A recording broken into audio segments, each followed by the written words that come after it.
अहंकार नाशाकडे नेतो, तर सेवा ही आनंदी जीवनाचे सार्थक ठरते। सर्वांशी प्रेमाने वागा व सर्वांकडून प्रेम मिळवा। हा जन्म पुन्हा नाही। विनाकारण कोणाला त्रास देऊ नका। आज वेळ व रुबाब आपला आहे म्हणून कोणाचे नुकसान होईन असे वागू नका। आपल्या सत्तेचा गैरवापर करू नका।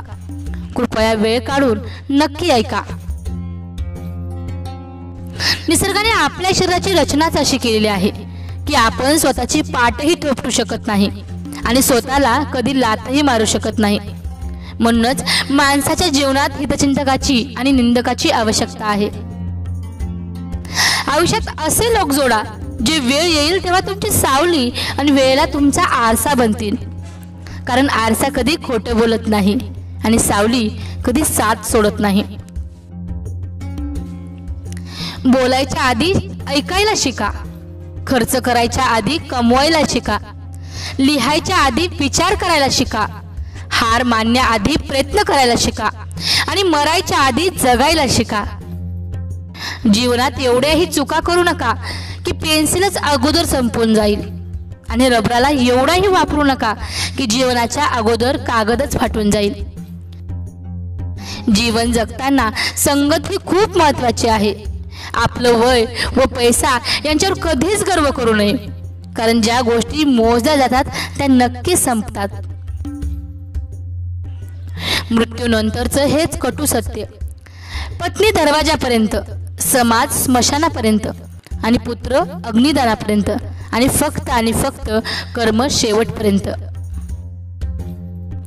जिच्या उदरात जन्म होतो ती माता, जिच्या उदरात अस्त होते ती माती, यातील वेलांटीचा फरक म्हणजे माणसांचे जीवन।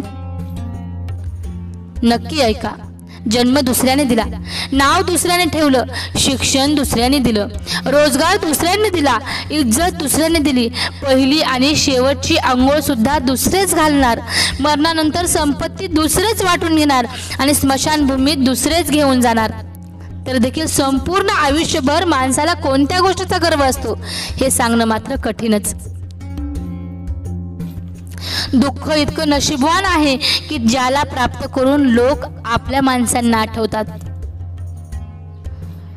धन इतकं दुर्दैवी आहे की ज्याला मिळवून लोक नेहमी आपल्या माणसांना विसरतात। किती विचित्र आहे ना।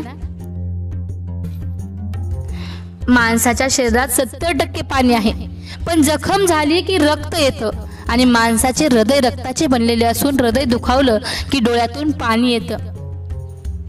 चांगले मेसेज नेहमी जास्तीत जास्त शेअर करा। मनाला खूप वेगळा आनंद मिळेल। खूपच सुंदर लेख आहे, त्यामुळे मी तो तुमच्यापर्यंत पाठवला। तुम्ही इतर ग्रुपवर सेंड करा। पूर्ण ऐकल्याबद्दल धन्यवाद।